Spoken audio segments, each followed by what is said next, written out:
우리 성도님들 한 여섯 동안 주님 은혜 가운데 평안하셨습니까? 우리 이집사님, 조집사님, 할인이 상당히 오랜만에 보는 것 같습니다. 하나씩을 빠졌는데 한 1년이 된 것 같네요. 한 줄 못 봤는데 많이 보고 싶었습니다. 우리 두 분보다 할인이 할인이 뛰어다니는 모습이 눈에 선했습니다. 우리 황영재는 이제 인사 안 해도 되겠지요. 이제 우리 한 식구라 생각하고 하나씩 건너서 그렇게 나오시더라도 식구라 생각하겠습니다. 우리 성도님들 어쩌녁에 우리 교회 참석하신 분들은 느꼈지만은 집에서 또 우리 온라인으로 우리 참여하신 분들 얼마나 계신지 모르겠습니다. 우리 임재사님이 우리 호흡에 대해서 얼마나 감동적인 말씀을 주신지 우리 교회 진짜 보배다 하는 생각을 했습니다. 저는 우리 교회 모든 성도님들이 다 그렇게 되길 바랍니다. 그래서 우리 성도님들이 다 앞에 나오셔가지고 이렇게 말씀을 전할 수 있는 그런 분들이 다 되길 소망합니다. 저는 우리 아이들도 그렇게 자라기를 바랍니다. 그래서 저는 기회가 있으면 우리 아이들 설교 대회를 한번 해보려고 합니다. 그래서 우리 기용이, 주비, 우리 선율이, 서준이 다 말씀을 준비해가지고 나와서 한 5분씩 이렇게 할 수 있는 그런 시간들 한번 가졌으면 좋겠다 하는 생각이 드는데, 금년 가을이나 겨울 정도 우리 그렇게 한번 가지도록 그렇게 해보겠습니다. 오늘 저는 함께 교독한 말씀을 중심으로 해서 야곱의 축복이라는 제목으로 함께 은혜를 나누려 합니다. 우리 여러분들은 야곱의 축복이라는 노래 들어보셨습니까? 야곱의 축복이라는 노래 안 들어보셨어요? 너는 담장 너머로 뻗은 나무, 가지에 푸른 열매처럼 하나님의 귀한 축복의 삶이 가득히 넘쳐날 거야. 참 가사도 아주 좋습니다. 성경과 똑같지는 않지만은 성경적이다라는 이런 생각이 듭니다. 한번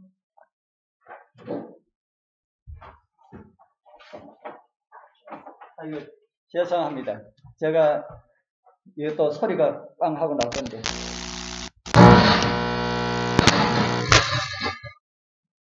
제가 한번 들려드리겠습니다.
어떻게 괜찮습니까?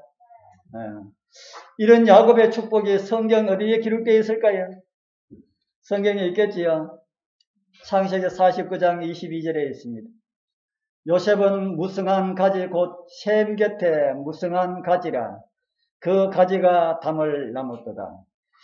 이 말씀은 야곱이 그의 사랑하는 아들 요셉에게 임종 전에 축복한 내용입니다. 그런데 사실은 이 말씀은 축복의 기도라기보다는 야곱의 자녀들에게 앞으로 일어날 일들을 예언적인 안목에서 가르쳐주는 그런 말씀 중에 요셉에게 주신 말씀입니다. 49장 서두에 보면 이런 말씀이 있습니다. 야곱이 그 아들들을 불러 이르되 너희는 뭐이라 너희의 후일에 당할 일을 내가 너희에게 이르리라. 무엇을 말하겠다고 합니까? 너희의 후일에 당할 일을 알려주겠다. 이렇게 야곱이 임종 전에 자녀들에게 예언적인 안목으로 그들의 길을 가르쳐준 그런 시간이 있었다. 이렇게 자녀들에게 그런 길을 가르쳐준 이 야곱은 어떤 사람입니까? 성경에 나오는 믿음의 노독들 고생한 사람들이 많이 있습니까? 대부분 고생하였지요. 그런데 고생한 사람들 가운데 가장 많이 고생한 사람을 한 사람을 꼽으라면 여러분들 누구를 꼽겠습니까? 야곱. 저도 야곱이 아닐까 그런 생각이 듭니다. 하나님께서 주신 복을 야근수로 쟁취하려고 하다가 하나님께서 주신 은총을 자기 수단으로 받아버렸고 그는 팥죽 한 그릇에 형으로부터 장자의 명분을 탈취하게 되었고 산 게 아니죠. 탈취한 것이지요. 아버지의 축복은 누구하고 공모를 했습니까? 아버지의 축복은 어머니와 공모해서 속임수로 기만으로 아버지의 축복을 받아내었고요. 그리고 그 결과로 야곱은 집을 떠납니다. 그리고 외삼촌 집에서 21년 동안 머슴살이를 하면서 품삯을 몇 번이나 깎았다고 했습니까? 21년 동안 머슴살이 하면서 외삼촌으로부터 품삯을 10번이나 속임을 당하였고 2년에 한 번 속임을 당하였고 인생 최고의 행위라고 할 수 있는 결혼도 어떻게 했고요? 결혼도 속임을 당하였고 그래서 마음에 없는 사람과 결혼을 하게 되었고 그렇게 사랑하였던 어머니의 임종 소식에도 형이 무서워서 집에 가지 못하고 먼 곳에서 통곡만 하였습니다. 야곱은 두 아내와 두 첩 이렇게 4명의 아내를 두었지만은 그래서 그 가운데서 13남매 아들 12, 딸 하나를 두었지만은 딸은 이방 사람에게 강간을 당하였고 그 보복으로 야곱의 아들들은 속임수를 써서 그 성 사람들 가운데 남자들은 다 죽였던 그런 참혹한 일도 야곱은 겪었습니다. 그리고 사랑하는 아내 라헬의 소생인 요셉이 그를 시기한 형들에 의하여서 짐승에게 찢김을 당하였을 것이라는 이런 보고를 받고 야곱은 얼마나 슬퍼했을까요? 그런 야곱을 생각하면은 사람에게 임하는 고난이 이런 것이구나 라는 그런 생각을 하게 됩니다. 그러나 하나님의 은혜로 요셉이 죽임을 당하였을 것이라고 생각하였던 야곱은 요셉이 애굽의 총리가 되어서 있었던 그런 것을 알게 되었고 그리고 야곱은 요셉을 만나서 17년 동안 애굽에서 요셉의 효도를 받으면서 무엇 하나 부러운 것 없는 그런 환경 가운데서 살았습니다. 우리나라 옛날 이야기 여러분들 많이 들으셨습니까? 요즘은 아이들에게 옛날 이야기 많이 해주지 아니지만은 저희들이 어렸을 때는 마을에 놀러 가면은 할머니들한테 옛날 이야기 해주세요 라는 이야기를 많이 했습니다. 그래서 이야기를 들으면은 그 주인공이 고생하다가 끝에 가서는 한결같이 여러분들 어떤 이야기 들었습니까? 한결같이 잘 살았더란다 라는 이야기로 끝맺음을 하는 이야기를 참 많이 들었습니다. 그런 이야기처럼 야곱도 정말 많은 고생을 하면서 살다가 마지막에는 잘 살았다는 말이 어울릴 정도로 평안하게 그는 보냈습니다. 이런 내용이 야곱의 삶과 관련된 그런 내용입니다. 그 중에서 야곱은 임종에 가까운 것을 알고 12아들을 불러서 그들에게 앞날을 걱정하는 마음으로 예언적인 안목으로 자녀들에게 이렇게 살았으면 좋겠다라는 이런 마음을 전하고 야곱의 일생은 막을 내립니다. 야곱이 요셉의 삶을 그린 그 짧은 성경절, 창세기 49장 22절에 있는 이 짧은 성경절을 가지고 야곱의 축복이라고 하는 이런 가사를 지어가지고 노래가 불려지고 있습니다. 노래말이 참 은혜스럽지요. 그런데 오늘 우리가 함께 교독한 히브리서에서는 바울은 야곱의 축복을 그렇게 기록을 하고 있지 않다 합니다. 히브리서 11장 21절에 교독한 말씀을 다시 한번 올려드립니다. 믿음으로 야곱은 죽을 때에 요셉의 각 아들에게 뭘 하였다 그럽니까? 요셉의 각 아들에게 축복하였다. 믿음으로 야곱은 요셉의 아들들에게 축복하였다 이렇게 기록을 하고 있습니다. 야곱이 자녀들에게 축복했다라고 하는 내용은 이곳에 나오는 이 한 절뿐입니다. 그래서 오늘 저는 히브리서 11장을 통해서 보여준 야곱의 축복을 함께 생각하면서 은혜를 나누고자 합니다. 히브리서 11장 21절에 기록된 야곱의 축복은 창세기 48장에 기록되어 있습니다. 요셉이 아마도 총리의 업무를 보고 있을 때에 요셉의 아버지에게서 연락이 왔을 것입니다. 부친이 지금 몸이 많이 좋지 않습니다. 그 말을 들은 요셉은 두 아들을 데리고 므낫세와 에브라임을 데리고 아버지에게로 갑니다. 야곱은 요셉이 왔다는 말을 듣고 그 모습을 성경은 이렇게 기록을 하고 있습니다. 창세기 48장 3절에서 5절 좀 깁니다. 우리 같이 한번 읽어보겠습니다. 요셉에게 시작.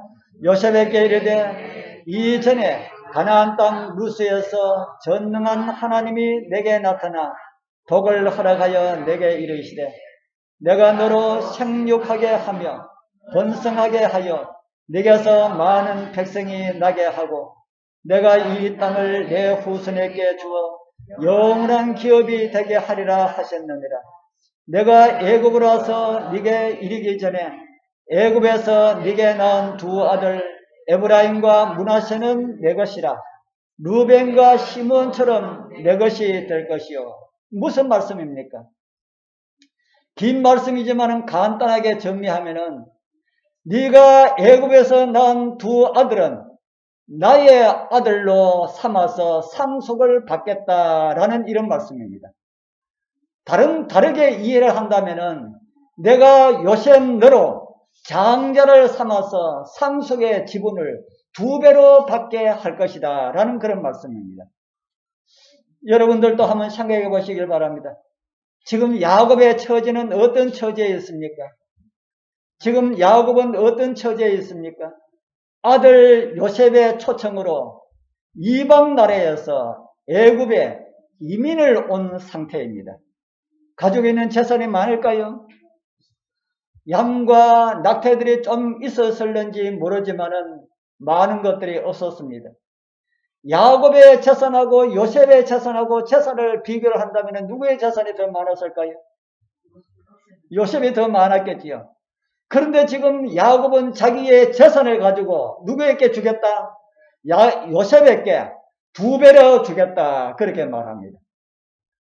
그런데 지금은 가나안 땅에 대해서 말씀을 하는데 지금은 애굽 땅에 살고 있으면서 살지도 않은 가나안 땅을 하나님께서 주시겠다고 하신 그 가나안 땅을 유업으로 받을 때에 너에게 2 몫으로 주겠다 하는 것입니다. 여러분들이 만약에 그런 축복의 말을 들을 때는 어떤 반응을 보이겠습니까? 교회에서 말씀을 들을 때마다 우리는 하늘나라를 유업으로 받을 것이라는 이런 말씀을 많이 듣습니다. 여러분들 그런 말씀을 들을 때에 현실감이 있습니까? 나중에 예수님 오실 때에 그 영원한 하늘보다 뭐가 필요합니까? 사실 지금 현재 나에게 필요한 것을 주면 안 됩니까? 이런 마음 하나님께 가질 때는 없습니까? 제가 혹하다 그런 이야기를 한 번씩 드립니다. 지금 사탕 하나가 100년 후에 사탕 한 봉지보다 더 낫다. 여러분들 그렇게 생각이 들지 않습니까? 지금 사탕 하나 주면은 내 입에 달게 먹을 수 있지만은 100년 후에 내가 있지도 않은데 그 한 봉지 바다가 어떻게 할 것인가 하는 겁니다. 그런데 우리 사랑하는 성도님들, 우리는 지금 사탕 하나 먹지 않고 후에 있을 그리스도와 함께하는 그 영광을 저와 여러분들은 사모하고 있습니다. 아멘입니까?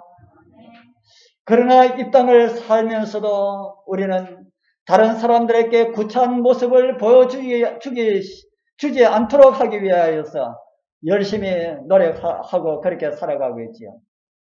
아버지 야곱도 아들의 초청으로 이민 와서 살지만은 그의 마음은 온통 지금 있지 않는 가나안뿐이었습니다. 그래서 자기가 죽으면은 아버지와 할아버지가 묻혀있는 곳에 나도 묻어달라고 그렇게 유언을 합니다.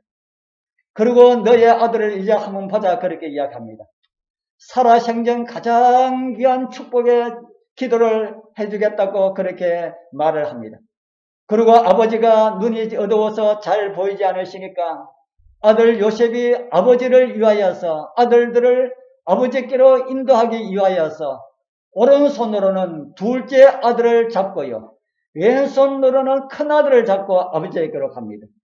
그렇게 하면은 아버지의 오른손이 자연적으로 맏아들에게로 가게 되고 아버지의 왼손은 자연적으로 둘째 아들에게로 가게 되도록 하기 위하여서 야곱이 지금 아이들을 데리고 그렇게 갑니다. 그런데 아버지 야곱의 모습은 다르게 반응을 하고 있습니다. 성경은 이렇게 기록하고 있는 내용을 우리에게 보여줍니다. 창세기 48장 14절입니다. 이스라엘이 우수를 펴서 찾아 에브라임의 머리에 얹고 좌수를 펴서 큰아들 므낫세의 머리에 얹으니 므낫세는 장자라도 팔을 어금맞겨 얹었더라. 무슨 내용입니까? 요셉이 아버지의 편의를 보아서 장자를 왼손으로 해가지고 아버지의 오른손이 향하도록 그렇게 하고 둘째 아들은 오른손으로 해서 아버지의 왼손이 가도록 그렇게 했는데 야곱은 어떻게 했다고요? 그걸 눈이 어둡지만은 그거 다 아는지 모르는지 모르지만은 팔을 어금먹겨서 손주들에게 축복의 기도를 하였다고 기록하고 있습니다. 창세기 48장 15절 16절은 이스라엘의 축복의 내용입니다. 그가 요셉을 위하여 축복하여 가로되 야곱이 지금 누구의 머리에 손을 얹고 누구를 축복한다고 성경은 기록하고 있습니까? 야곱이 지금 야곱의 손은 누구의 머리 위에 얹었습니까? 손주의 머리에 얹고 누구를 위하여 축복하여 가로되라고 성경은 기록하고 있습니까? 요셉을 축복한다고 성경은 기록을 하고 있습니다. 성경을 통해서 볼 때에 이스라엘 자손들이 다 그런지는 몰라도 이삭과 야곱의 경우를 보면은 아버지의 축복은 여러 아들에게 주어진 바 되지 아니하고 오직 한 아들에게만 주어진 것 같습니다. 이삭이 야곱을 축복하고 난 다음에 에서가 사냥해서 돌아왔지요. 그리고 아버지가 좋아하는 요리를 만들어 오니 아버지가 어떤 말씀을 했습니까? 창세기 27장 33절에 보면은 이삭이 힘이 크게 떨며 가로되 그런즉 사냥한 고기를 내게 가져온 자가 누구냐? 너 오기 전에 내가 다 먹고 그를 위하여 축복하였은즉 그가 정녕 무엇을 받을 것이라고요? 복을 받을 것이다. 속임을 당하여 축복한 것이기 때문에 그 축복은 무효다. 이렇게 선언하고 에서를 축복할 수도 있었을 텐데 그렇게 하지 아니하고 그가 정녕 복을 받을 것이다. 이렇게 선언을 합니다. 그러고 난 다음에 성경에 보면은 에서는 자기에게도 축복해달라고 탄원을 합니다. 그 정도 되면은 우리 여러분들 같으면은 한 아들에게 축복하였다고 다른 자녀에게 축복 기도를 해주지 않겠습니까? 한 아들 축복 기도하고 또 다른 아들도 축복 기도하면은 뭐 잘못됩니까?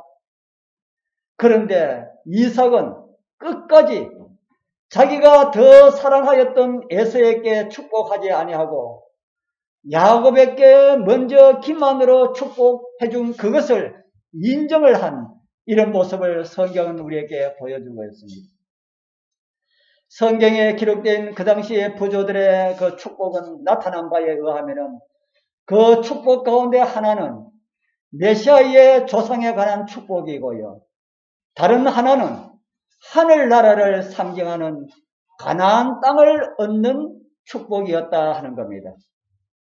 그 당시에 자기 자녀들에게 하는 축복은 어떤 내용을 축복이랄까요? 메시아의 조상이 될 것이다. 또 다른 하나는 하늘나라를 상징하는 가나안 땅을 얻게 될 것이다. 이런 내용에 대한 축복이다 하는 겁니다. 그렇기 때문에 두 사람이 되어서는 안 된다는 것이지요.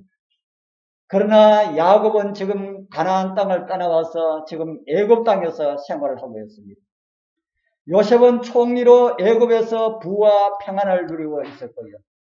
원하면은 내 손주가 어디서 잘 되기를 축복해야 되겠습니까? 내 손주가 어디서 잘 되기를 축복해야 되겠습니까? 지금 살고 있는 이 가나안 땅에서, 지금 살고 있는 이 애굽 땅에서 내 아들 요셉과 손주들이 잘 되기를 원한다라고 하는 이런 축복을 해줘야 되지 않겠습니까? 우리 여러분들 같으면 어떤 축복을 해주겠습니까? 가나안 땅은 지금 기근으로 인해서 황폐된 이런 상태에 있고 지금 아들들이 다 애굽에 와서 요셉의 배려로 인해서 생활을 잘 하고 있는데 무슨 축복을 해주겠습니까? 내 사랑하는 아들이 애굽에서 하는 모든 일들이 다 잘 되고 더 번영하면서 살도록 이렇게 되기를 원한다라는 이런 축복이 필요하지 않겠습니까? 그런데 야곱은 그렇게 축복하지 않았다 하는 겁니다. 그의 아들들도 요셉처럼 출세해가지고 야곱의 다른 11 형제들도 요셉처럼 그렇게 출세해가지고 번영을 누리면서 이렇게 살도록 이런 축복을 하지 않았다는 겁니다. 오히려 야곱은 이런 말을 합니다. 창세기 48장 21절 22절 우리 같이 한번 읽어보겠습니다. 이스라엘이 요셉에게 이르되 나는 죽으나 하나님이 너희와 함께 계시사 너희를 인도하여 너희 조상의 땅으로 돌아가게 하시려니와 내가 네게 네 형제보다 일부분을 두어 주었으니 이는 내가 내 칼과 활로 아무리 족속의 손에서 빼앗은 것이니라. 내가 너희에게 무엇을 더 주었다고 합니까? 내가 너희에게 무엇을 더 주었다 합니까? 가나안 땅 일부분을 더 주었다. 다른 말로는 두 몫을 주었다라는 말입니다. 그리고 덧붙여서 말을 하기를 이것은 어떻게 얻은 것이라 합니까? 내가 내 칼로 아무리 족속의 손에서 빼앗은 것이니라. 아니 언제 야곱이 전쟁을 해가지고 아무리 족속의 그 땅을 빼앗은 일이 있습니까? 야곱이 전쟁한 기록이 성경에 나오던가요? 딸 디나의 일로 인하여서 세겜성을 탈취한 일이 있지만은 그런 것을 야곱은 언급하지 않았습니다. 오히려 그의 자손들이 미래에 아모리인들을 몰아내고 가나안을 얻게 될 것이라는 그런 말씀입니다. 정언의 말씀은 이렇게 우리에게 정보를 주고 있습니다. 부조와 선지자 233쪽에 보면 이런 말씀이었습니다. 그는 믿음으로 저희가 장차 가나안에 들어가 나라를 세우게 되리라는 확실한 언약을 굳게 붙잡았다. 야곱이 무엇을 붙잡았다고요?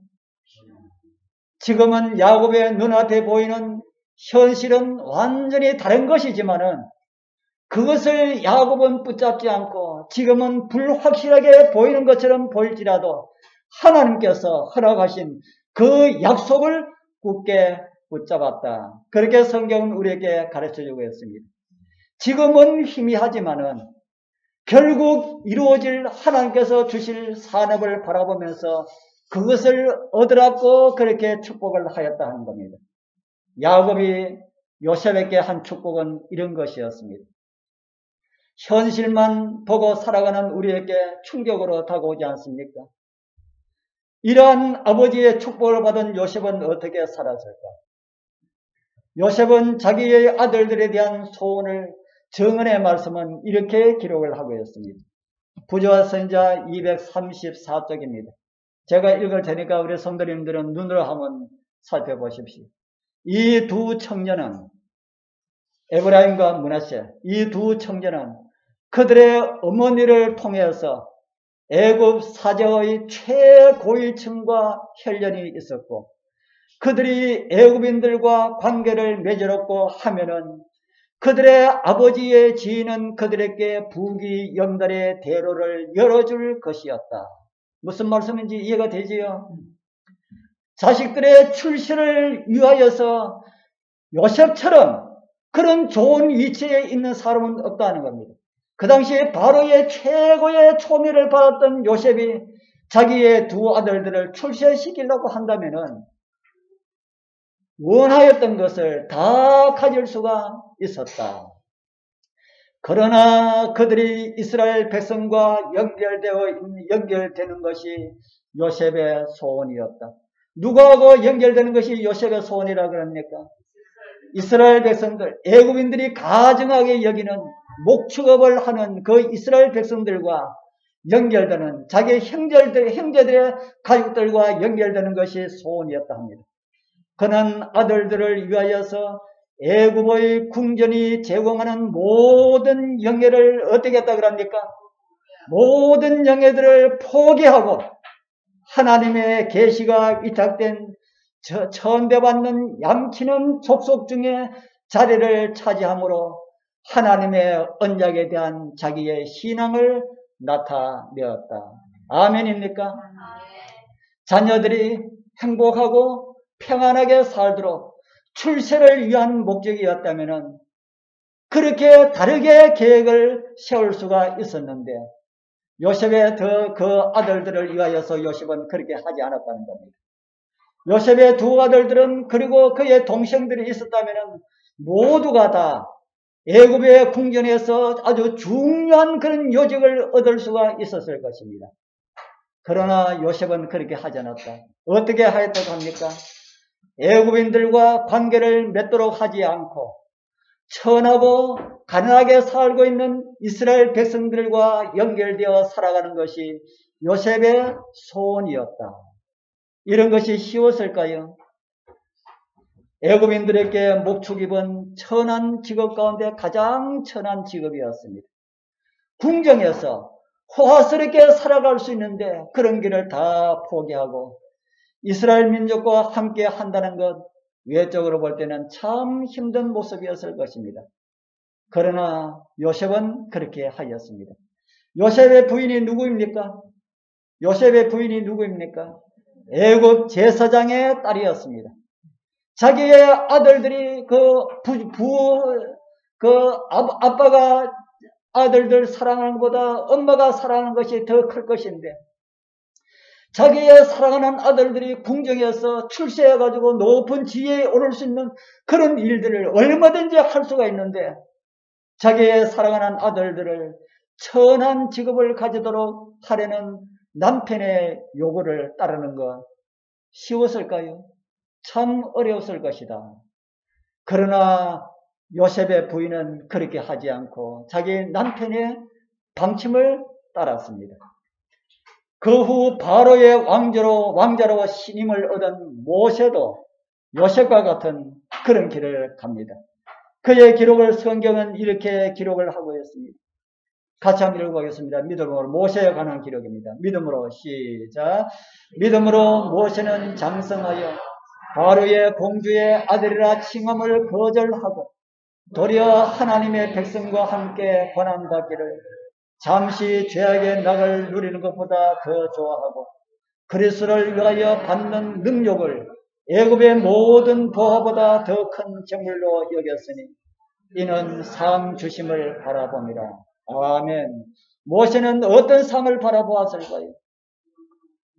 이 땅에서 영광을 생각하였더라면 애굽 왕의 자리보다 더 좋은 것은 없었을 것입니다. 우리는 역사나 모든 정언의 말씀이나 이런 것을 살펴보면 모세는 그 다음 왕위를 받을 수 있는 이런 수업을 하고 있었던 것으로 이해를 하고 있습니다. 그런데 모세는 그것을 가지고 죄악의 낙이다. 무엇으로 여겼다고요? 죄악의 낙으로 여겼다. 그렇게 성경은 우리에게 가르쳐주고 있습니다. 왕의 자리에 있으면서도 잘하면 될 텐데, 왕의 자리에 있으면서도 모든 민족들을 다 하나님을 믿도록 하는 일을 하면 더 큰 일을 할 텐데, 그러나 그런 생각은 누구의 생각이랄까요? 그런 생각은 사람의 생각이고 그것은 죄악의 낙이라고 성경은 우리에게 가르쳐주고 있습니다. 그럼 요셉은 죄악의 낙을 누리면서 살았다는 말입니까? 그것도 아니지요. 궁정에서 믿음으로 사는 생활과 목축업을 하면서 믿음으로 사는 생활, 어느 것이 믿음의 생활하기가 더 쉬울까요? 우리 여러분들 생각에는 어느 것이 더 믿음의 생활을 하기가 더 쉽다는 생각이 듭니까? 농사를 지으면서 신앙하는 것과 국회의원을 하면서 신앙생활을 하는 것, 어느 것이 더 쉬울까요? 우리 여러분들은 요셉은 애굽에서 국무총리로, 다니엘도 바벨론과 페르사에서 국무총리로 있었기 때문에 그들은 평안한 가운데서 하나님을 잘 믿는 그런 믿음을 지켰다고 생각하지 말기를 바랍니다. 그들은 날마다 자신과 싸워야 하였고요. 악의 세력들과 싸워야 하였고 믿음을 지키기 위하여서 매일매일 고군분투하였을 것입니다. 그들이 결코 포기할 수 없었던 것은 영원한 생명의 보상을 그들은 알고 있었기 때문이다 하는 것입니다. 우리 사랑하는 성도님들, 우리의 소원들도 다 이러한 소원들이 되기를 소망합니다. 여러분들의 자녀들이 이 세상에서 출세하는 그것보다 비록 좀 부족한 듯이 살아도, 어렵고 힘들게 살더라도 하나님의 백성으로 살아가는 것을 선택하면서 살아가도록 기도하시고 권면하시길 부탁드립니다. 우리를 사랑하시는 우리 하나님께서 우리를 위하여서 그런 길을 선택하셨다고 성경은 우리에게 가르쳐주고 있습니다. 고린도후서 8장 9절에 있는 말씀 같이 한번 읽어보겠습니다. 우리 주 예수 그리스도의 은혜를 너희가 알거니와 부유하신 자로서 너희를 위하여 가난하게 되심은 그의 가난함을 인하여 너희로 부유케 하려 하십니다. 아멘. 예수 그리스도께서 너희를 위하여 가난하게 되셨다. 이 말씀은 어떤 말씀입니까? 하나님께서 부자이십니까? 가난하십니까? 부자와 가난은 우리 같은 사람들에게나 해당되는 그런 표현입니다. 물질을 가지고 살아가는 사람들에게 해당되는 그런 말씀을 하는 것입니다. 그러나 하나님께서는 물질이 필요 없으신 그런 분입니다. 하나님께서는 무엇인가 의존하실 것이 없으신 그런 분이라 하는 겁니다. 우주의 모든 것이 그분의 것이었고 그분의 뜻대로 존재하고 그분의 뜻대로 우주가 운행되고 있습니다. 그런 그분이 물질 세계에 오셨습니다. 그리고 가난하게 되셨습니다.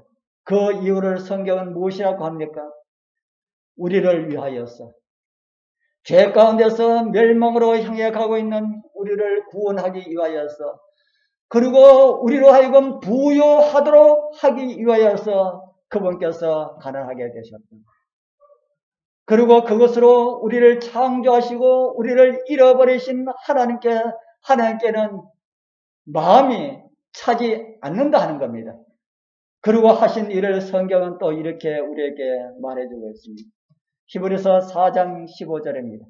우리에게 있는 대제사장은 우리의 연약함을 체험하지 아니하는 자가 아니요 모든 일에 우리와 한결같이 시험을 받은 자로 돼 죄는 없으십니다. 우리에게 있는 대제사장은 누구를 가리키는 말씀입니까? 예수 그리스도. 그분은 우리의 연약함을 무엇하지 아니하는 자가 아니라고 합니까? 말 상당히 어렵습니다. 연약함을 채울하지 아니하는 자가 아니요.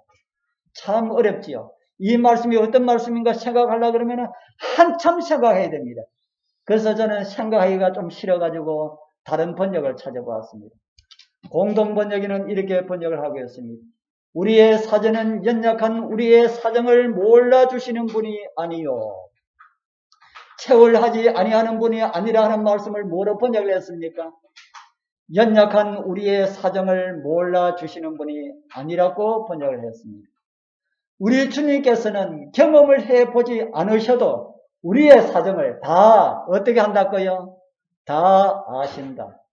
우리가 어떤 처지에 있고 또 무엇이 필요한지도 아신다고 성경은 우리에게 가르쳐주고 있습니다. 그런 주님께서 경험을 해보셨다면 더 잘 아실까요? 사람의 표현이고 사람의 방법입니다만은 주님께서 우리와 같은 처지에 오셔서 이 세상 사람들이 당하는 시련 중에 최고의 시련을 경험하셨고 이 세상 사람들이 겪는 아픔보다 더 심한 아픔을 경험하셨고 이 세상 사람들이 받는 유혹보다 비길 수가 없는 엄청난 그런 유혹을 직면하면서 사셨습니다. 그리고 우리에게 말씀하시기를 나도 안다. 나도 안다 합니다. 우리 사랑하시는 성도님들, 건강이 좋지 못하신 분들 있지요? 아프신 분들 있지요? 주님께서 아파하셨습니까? 나도 안다. 성경에 기록하기를 뼈가 몇 개인지 세릴 정도로 예수님은 아픔을 경험하셨다고 합니다. 너가 아프냐? 나도 안다. 고생하느냐? 나도 안다. 그렇게 주님께서 말씀하십니다. 우리 사랑하는 성도님들, 어떤 고민이 있습니까? 어떤 아픔이 있습니까?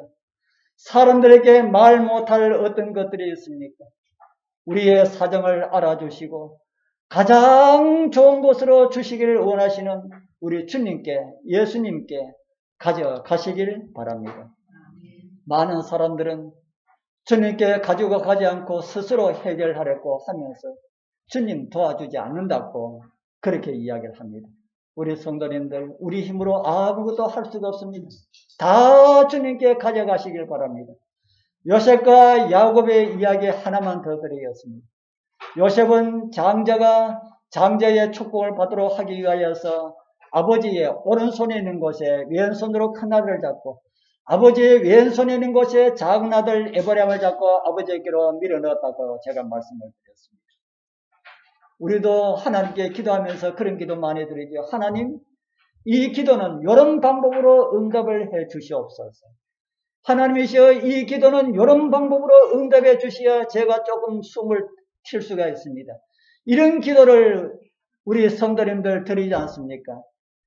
요셉이 지금 그런 모습을 보이고 있습니다. 그러나 아버지의 생각은 다르다는 겁니다. 아버지가 팔을 어금맞겨서 손자에게 축복을 합니다.